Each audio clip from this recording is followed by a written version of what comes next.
You're on camera.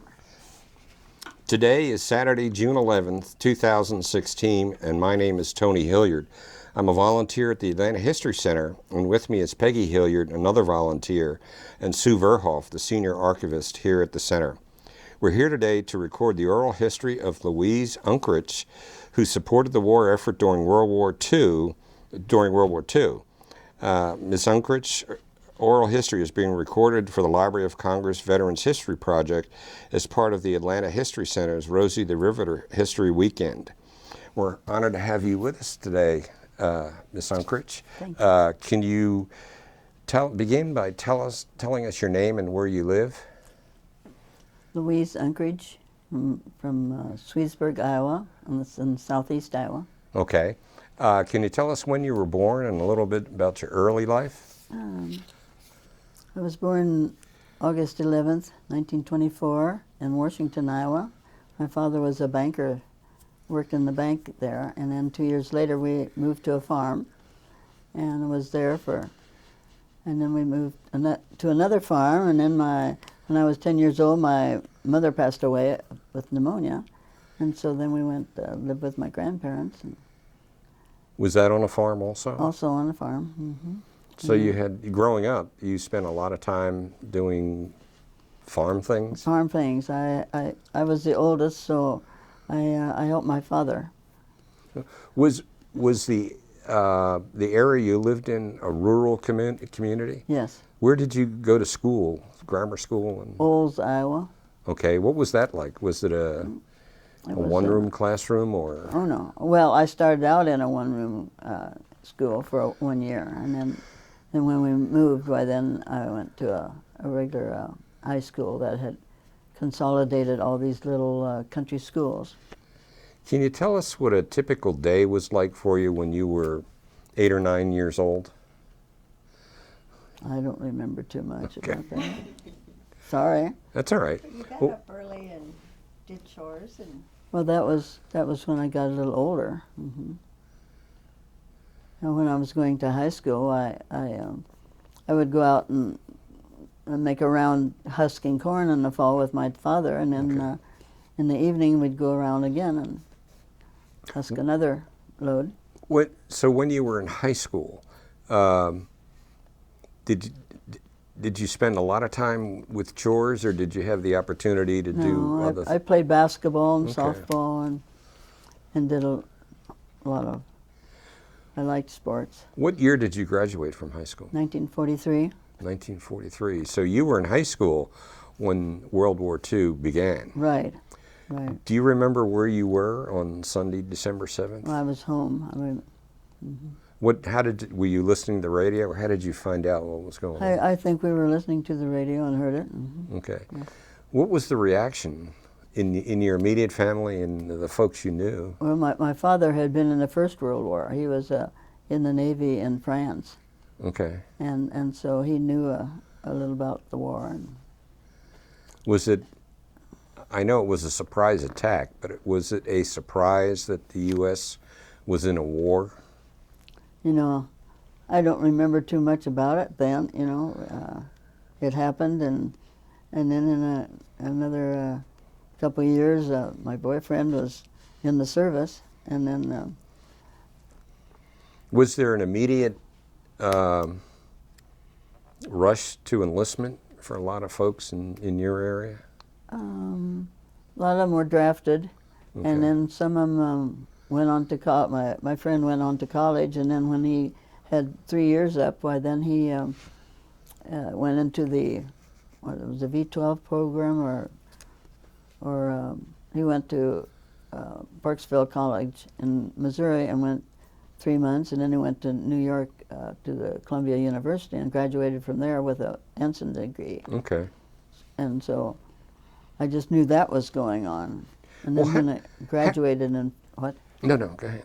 When I graduated in 43 then, that summer that's when I decided to go to the Des Moines Technical School and do some drafting, because I like to draw. Then I was there 4 weeks, and then I went to Omaha, Martin Balmer plant. How did the war affect your life? I mean, in the sense, were you exposed to rationing? Or Oh things? yes. Was That's that why we didn't get to go to Des Moines to the girls' basketball tournament, because we didn't have enough coupons, Okay. stamps. But did it affect your, well, you were on the farm, so you probably had adequate vegetables and things like that. What about? We always had enough to eat. Okay. So you graduated in 1943 and went on to a technical school. And what was the environment like at the technical school? Were there a lot of people just passing through on their way to the service, or? Well, it was the ones that couldn't make the service, Okay. and ladies and young girls. So. What were there a lot of women in the program? I think there was like only like 25 or 30 of us there, and then that only lasted for 4 weeks. And So after the 4 weeks, you went to did you say a Boeing plant? Omaha, the Martin Bomber Plant. Martin Bomber plant. Okay. Well, what was that like? I mean, what was? Just great big huge buildings and lots of people. Well, what did you do? I riveted ailerons together. Okay. Did you have? There was 4 of us in a. Did that involve much training? Was it? I don't remember any training. Okay, so it was on the job. Were there? How many other women were with you? Was the mix primarily women? Well, the place where I worked, there's 2 men and 2 women Okay. that worked together. So, how long did it take you to put your part of the airplane together? Well, we set a record of 1 day putting an aileron together, and so we have our pictures in the paper and Okay. all that, and was honored to. So, and that was unusual. Yes. One a day. Yes, Okay. Was it a big plant? B-29. No, a big plant. Oh yes, the plant. There was thousands of people working in there. Okay. Was there pressure on you? I mean, to get the production rates? You know, I don't remember that there was any pressure. I mean, I think we just worked and found out that we could put one together in a day, and so they were happy about that. Okay. But you were in Omaha, which is Well, yes, yeah, it you're was- in Nebraska and you were born in Iowa. Right. So what were living conditions like? Did you live with some other folks? There was 5 of us girls that lived on a glassed-in porch at a house. Oh, really? And they put cots out there, and What was it like in the winter? it was cold, but I guess we didn't think too much about it. I mean, it was warm enough that we didn't mind it. Okay.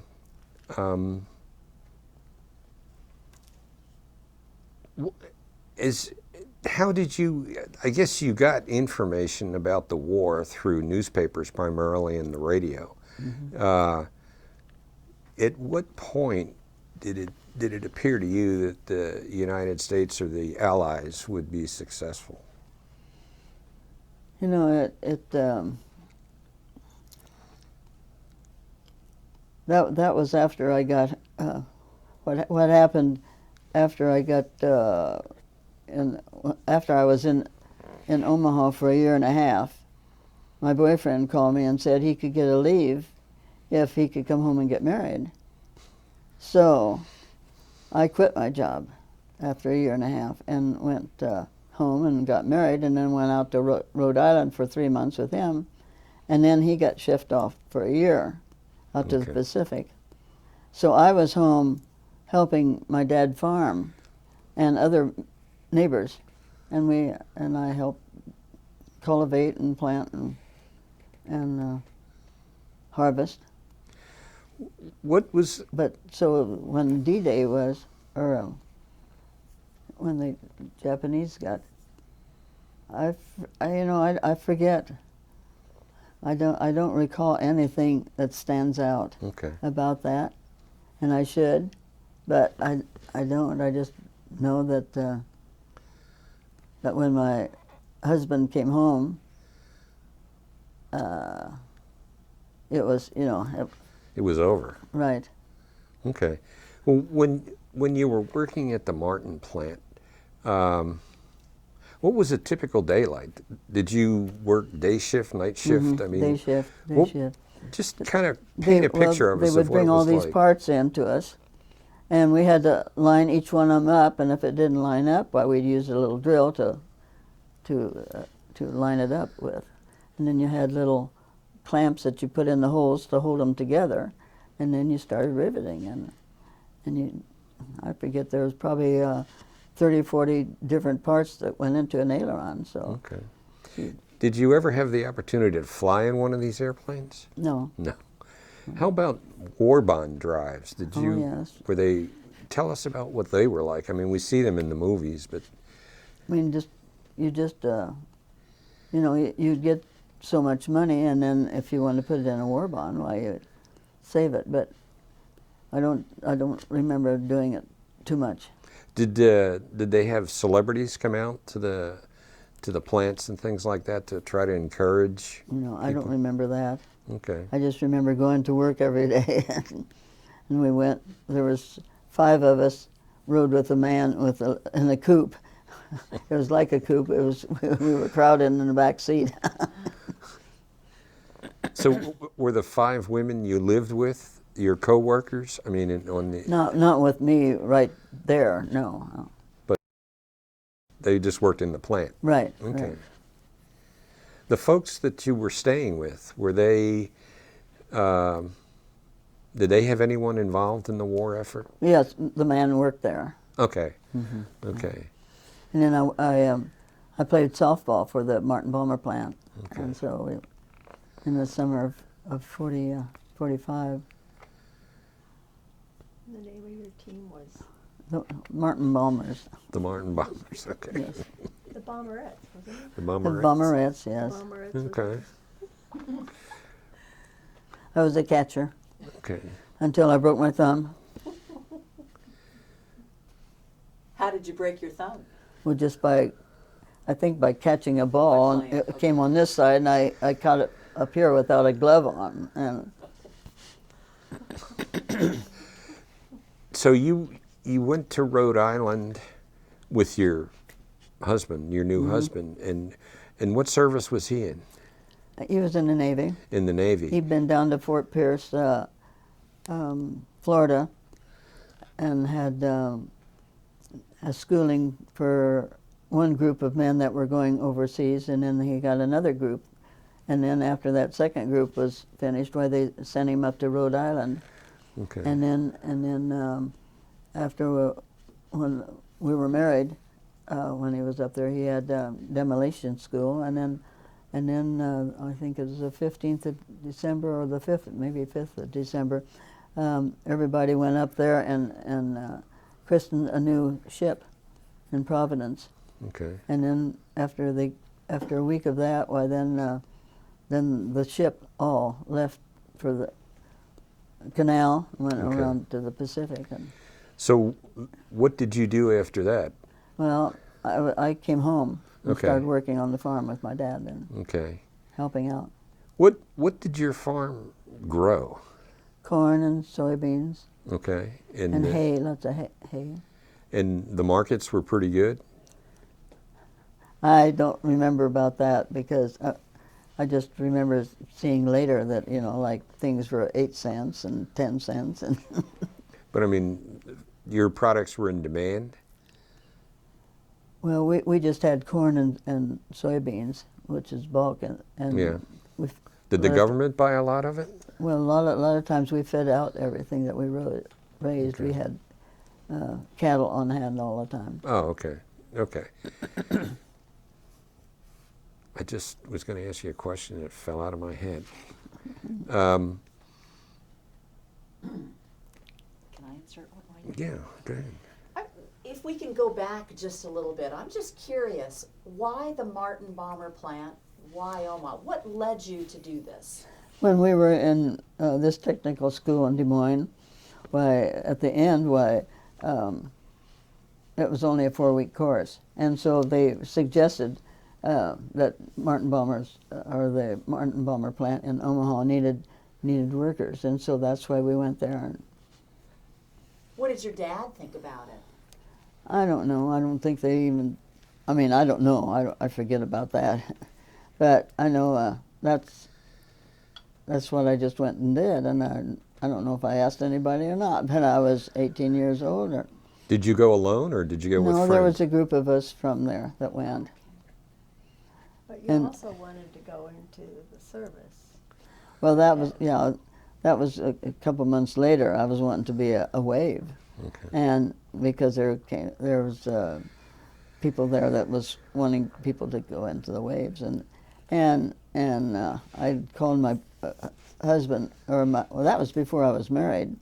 I called him and said I'd like to join the Navy, and he said, well, if you join the Navy, I won't marry you, because the women in the service didn't have a very good name back then, and so I didn't didn't join it. So So the war was over, and your husband went back to, well, you went back to Iowa? yes, Okay, and then what was life like at that point? after he come home from service, Yeah. you mean? He had he got a degree from Iowa Wesleyan College in chemistry, and he had a chance to go with DuPont. And his dad said, I've got a farm for you, and when you come back. And so he hated to pass Right. up that and disappoint his father. So he didn't, but he always regretted not trying to see what DuPont would have done in his life.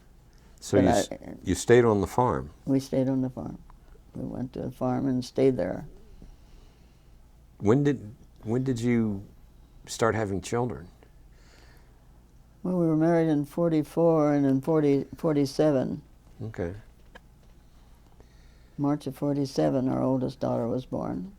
In 49, our son was born. In 53, Julia was born. So. Okay.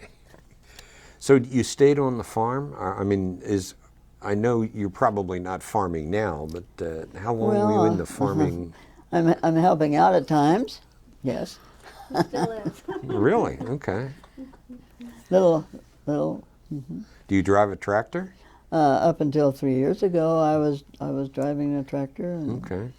and doing field work. What was, when you were working at the bomber plant, was it good pay? I mean, was 70 cents an hour. it? Okay. Well, And then I think when I ended up, I got 80 cents. was that the equivalent of a male working there? I have no idea. Okay. You just were living your life, and Right. well, what did you do for fun? You know, I don't remember too much fun. I remember going to a restaurant and eating out, and they had black coffee, and I tried it, and everybody else was drinking it, but I tried it, and that's the last sip it was so dark that it stood up by itself, I think. But I never cared for it since. Well, did you go to dances or things like that? No. I remember going to the Joplin Memorial. It was a art building. Okay. And Joppa? J-O-P-A? Jocelyn. Jocelyn. Okay. I remember going to hear some band. My two sisters came out from Iowa one weekend, and we went to Tommy Dorsey or somebody's band that okay. was playing. But, you know, I don't remember doing anything in the evenings for entertainment. Well, how long was your day, your work day? I think it was 8 hours. Okay. Was it physical work? I know you described what you were doing. Well, just standing there running a rivet gun or a drill or bucking it. I was bucking it part-time and using the rivet gun part-time. A lot of it was noisy. Yeah. I remember that. I held one of those rivets, and it's heavy. You do that all day long. Yeah. I've seen pictures of them. Yeah. But the big ones were heavy, and the smaller ones were only so big. They weren't as heavy. So what, as you got older and you and your husband were running the farm, How much of the labor did you do? Well, just about everything he was doing. Okay. Lifting bales, throwing them, stacking them, helping with hogs, holding hogs while they give them shots. Okay. She did everything. She was equal partner. Did a lot of plowing of the fields and disking and running the combine. And my husband and his brothers and father had an elevator, and so they would go out and shell corn for people. And so I would drive one of the trucks bringing the shelled corn to the elevator. Had you ever, well, you worked on the farm. Before you went to the bomber plant, had you been operating farm equipment? Not too much, because Okay. I was in school. And Well, did you work on I cultivated corn with horses Okay. Okay. before that.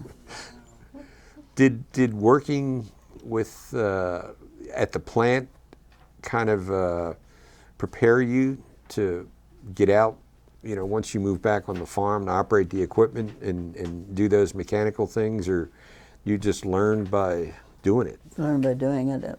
So what you learned in the bomber plant didn't have anything to do with the farm. Okay. I'm curious about a couple of things in the plant, if you don't mind No, me no. leaving in. What did you wear? Were you required to wear any kind of special equipment or clothing? No. Okay. No. But I in the when I went to the technical school, and some of us were wearing brown pants and brown shirts, just you know, and then we had a little name with American Technical School on them to put on them. Did you have any security clearances, or did you need security clearances to work in the plant? I don't ever remember anything. But you didn't even wear like safety for No, your hearing. no, Or nothing on Yeah, our in our that ears or noise. eyes or. they didn't have any of the safety. When, go ahead. I was gonna say, were there accidents? Did you know of anyone that was injured? Well, I had run a drill through my finger a couple of times, but not that I know of. And what happened when you ran the drill through your finger? Did you get a day off? It didn't go through my finger; it just into the bone a couple of times. I think I did, but no, I just wrapped it up in it. During the period you were working at the bomber plant, I'm assuming room and board was included with where you were staying. Is that correct? Or No, do you we have to paid- cook for yourself? No, we ate out, Oh, okay. and sometimes this lady did cook for us. Yes. Okay. I guess this may sound crazy, but were there a lot of restaurants? I mean, what was that like? You know, I don't remember going to too many restaurants. I remember downtown Omaha, down by the railroad station, there was Johnny's, and it was a good steakhouse. And I know we went there several times. So did most of the people in the area do that, other than people who had homes? I of think their own? most people lived in homes, and I don't think they ate out that much. Okay. Was there a big single population of plant workers? Most of them were single, I think. I mean, Okay. that So- I remember of. So this community of workers needed to find places to eat. Is that kind of the way it was? I mean, Probably everybody so, pretty much but, ate you out? know, I don't remember about it too much. At the plant, they had a place to eat. What We ab- ate there. What about fashions? What was that like? I mean, I know you didn't have to worry about that working at the plant, but I mean, I don't remember too much about that. I'm not too much of a fashion. Sorry. Basic. This is the basic things. I don't remember too much about what people were. so you're, Even today. yeah. Huh. you pretty much worked at the plant and came home and got ready to work at the plant, Right. other than playing softball and things like Right. that. What was morale like in the community? I mean, in the early part, well, you went to the bomber plant in '43. So what? I mean, by that time, I mean the Allies still hadn't gotten complete control of the situation by '43. Was there apprehension among people, the folks in the country? Or? You know, I don't remember. Did you go to the movies? I don't remember going to the movies. Okay. She pretty much worked and Yeah, I mean, it, worked. Her boyfriend was gone, so she was pretty steady. so you worked back on the farm after he left for the Pacific. Where did he go? I mean, I know he went to the Pacific. Was he was on a ship? He was on the AKA, the Hydrus, okay. Hydrus AK-28. So and he was in Pacific, and they'd go back and forth from Seattle to the Philippines or someplace and take a whole load of Pepsi or Coke, and then also they would take personnel too. But he was the one in the PT not PT boat, but those little landing crafts that laid the smoke screen for the Battle of Okinawa. Okay. And so he had a group of men. What's the most memorable thing about the period when you were Rosie the Riveter? Anything? I don't know, it just seems like it was a time that I don't remember a lot about. When I mean, in detail. Okay. When the war was over and you got settled in, what was life like? I mean, what were the highlights or what were the high points of your life? You having the children, I'm sure, was you know, a high point. But I guess what I'm trying to understand is what was life like for post-war people? I mean, you went from Iowa to Omaha, and you worked in the plant. You lived with some other folks, a bunch of single folks, got married, came back, and then the war was over, and you're farming again. So, but I mean, what we're trying to capture, what was that like? I mean, was it boring? Well, I don't think so, because in the evenings, a lot of times we'd meet other people, and we joined a square dance group, Okay. for one thing, and then we played cards with another group, and then our American Legion and Auxiliary met once a month, and we'd do something with them, you know. And, A lot of interest in the VFW and American Legion. After American the war? Legion. Okay. And this was where Olds, Iowa. Olds, Iowa. Swedesburg is just south of Olds, 2 miles. Okay. And where's that in relation to Des Moines? Well, it's southeast of Des Moines, about 130 miles. Okay. Just 30 miles south of Iowa City and 9 miles north of Mount Pleasant, Okay. right on 218. And now it's called the Avenue of Saints. It's a 4-lane highway between St. Louis and St. Paul, and the road goes just like a block east of our little town. Okay. So are you retired now? Semi. Semi. Well, what's the semi? I mean, do you still work at the farm? I started a museum.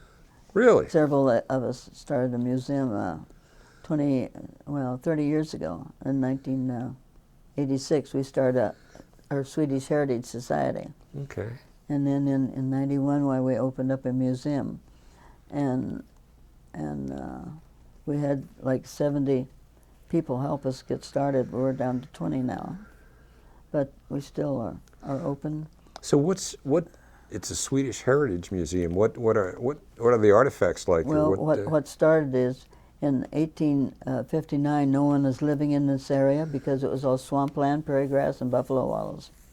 And so the Swedes started coming in and draining the land with wooden tile, and that what brought over a lot of young Swedish immigrants to help dig the ditches for the tiling, because now it's the most productive land around. Really? Because it's a rich gumbo, and it's very productive. And so then we I don't know, we just went from there, and I think we started about the right time, because the second generation was dying off, and the third generation didn't know what to do with all this old stuff. And so that's what we have in our museum, is things that the Swedish people used when they were. So do you get contributions, or how do you? We are very blessed. We have a lot of people that donate a lot, and we had one lady donate us quite a bit of money, and we put up a 14-foot dollar horse, which is a red symbol of Sweden. And Oh, okay. So are you of Swedish heritage? I'm supposed to be 100%. I Really? mean, all my great-grandparents came from Sweden. I just went to a DNA and found out I'm only 90%. So you enjoy doing that? Oh yes. Are very you much do you so. do you lead tours, or like We have we don't do as many tours as we used to, but we used to have a lot of school tours, but the schools don't have money to Okay, yeah. transport the kids to the museums anymore. So, but we do get bus tours, really? and we get about between 45 and 5,000 visitors a year, Okay. and we're open 34 hours a week. We have to, because we have some big signs on either side of the highway, and so. So that's why she still works about 30 to 40 hours a week. Really, 30 to 40 hours a week. Well, I mean, that's good. That's what keeps me going. I was going to say it's better than watching television. Right. So you get to meet a lot of people. Right. Yes. Are the folks who come to the museum primarily from the area, from the state, or do you get Just them from all over. If there's any Swedish connection of anybody that goes on the highway and they see They see these the big dollar horses, or welcome to Swedesburg, you know, if they have any Swedish connection, why they stop in. We've had over 1,100 Swedish-born guests since we Really? started in 25 years. And we're celebrating our 25th year this year. So Have you had Swedes visiting the United States come by? 1,100. Okay. Do you speak Swedish? No. Okay. So they speak English. Yes. Yes. Okay. No, most of those 1,100 have been like exchange students, Okay. and maybe their family comes over or something. But we used to have quite a few for our Midsummer Fest, which is the longest day in June. We've had like 4 groups of 40 from Sweden that come up for our entertainers. And That's outstanding. Sounds like a road trip. Yeah. Yeah. Especially if you go to Ames. Do you have any questions? I do have a question. In addition to this wonderful museum that you're involved in, you're also involved in this wonderful Rosie organization. right. How would you say being a Rosie the Riveter has affected your life? People have come up and said thank you for your service before. They never did. We just learned about this organization, that they were having these conventions just 6 years ago. A friend of my daughter's brought home a newspaper from Florida showing Rosie the Riveter, and there was going to be a convention in Phoenix, and that's the first we knew about it. So then we've been going every year, and my 2 daughters are helping out the last couple of years, chaplains and helping doing other things, and it's been very. What would people realize that, you truly were a Rosie the Riveter? What kind of questions do they ask you? If I was a riveter, or Okay. what I did, and they always like to shake your hand anyway, and that's been something that didn't happen before. Well, you were a Rosie at the bomber plant for about how long? Year and a half. For a year and a half. How did that year and a half affect your life? Did it affect your life? How has that changed you or affected you? I don't know if it changed me at all. Well, you started out on the farm. You were a farm girl. Right. And then you went to school, and then all of a sudden you were in Omaha, not farming, you know, and with a different, I don't know whether to say, you know, living with city folk or what, you know, I think that's what we were trying to understand. Mm-hmm. There were significant changes in your life in a relatively short period of time. I seemed to got along with them all, I guess, but I don't remember anything that went wrong. Okay. What was the driving force for doing it? Was it just that it was something different? I know you found out about it while you were in school. Were you anxious for the wages? Was it a patriotism thing, or? Well, everybody was doing something, and so I saw that and I thought, well, I'd like to do that. Well, then it led to the Martin Bomber plant, and then that's it. I mean, it's kind of just vague back there, you know. I don't recall the little details, I guess. Well, it's a great story. It really is a great story. Well, Is there any final comment? You know, this is your opportunity to editorialize. I mean, you know, we want to hear what Louise has to say about whatever Louise wants to talk about. Is there? I mean, it's an opportunity just to you know, give us your opinion of whatever subject you want. I mean, life in the States, hard times growing up on the farm, what it takes to be successful, whatever. I just you know, I just take it as it comes, I guess. And I just remember, you know, the cold winters of 35 and the dust storms of 36, and we had dust on our windowsills like half an inch thick, and I don't know, just PBS recently, in the not too distant past, did a program on the Dust Bowl, and I mean, those were hard times.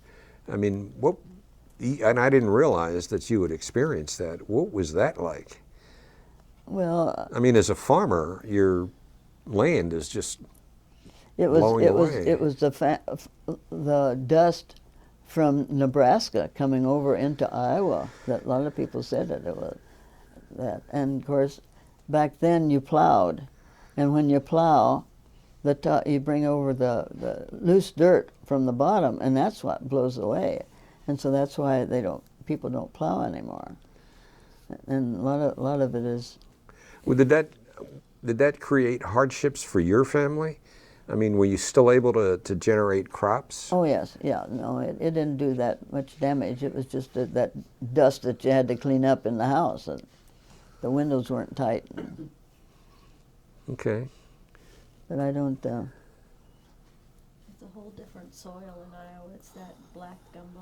Yeah, my daughter lives in Iowa, and she tells us about that all the time. Everything grows. Yeah, it's that beautiful black soil. Okay. You have any questions, Beck? Okay. Well, we want to thank you for participating. It's really interesting to talk to people about a different time, you know, and we really appreciate you coming and just telling us what your life was like during that time. And also, congratulations on being a Rosie the Riveter. Well, I just. You're a celebrity. I thank you. I just don't remember a lot of details, and I do appreciate you taking time to ask questions. And I've been very blessed through all the years. I was a couple of years ago. I was one of the Swedish persons with the organization. And a few years ago, I was Iowan of the Day at the Iowa State Fair. Really? And I was Volunteer of the Year in our Henry County 1 year. And so I've been very blessed, and my family has backed me up and done so much for me. Well, that's great. Well, thank you for participating.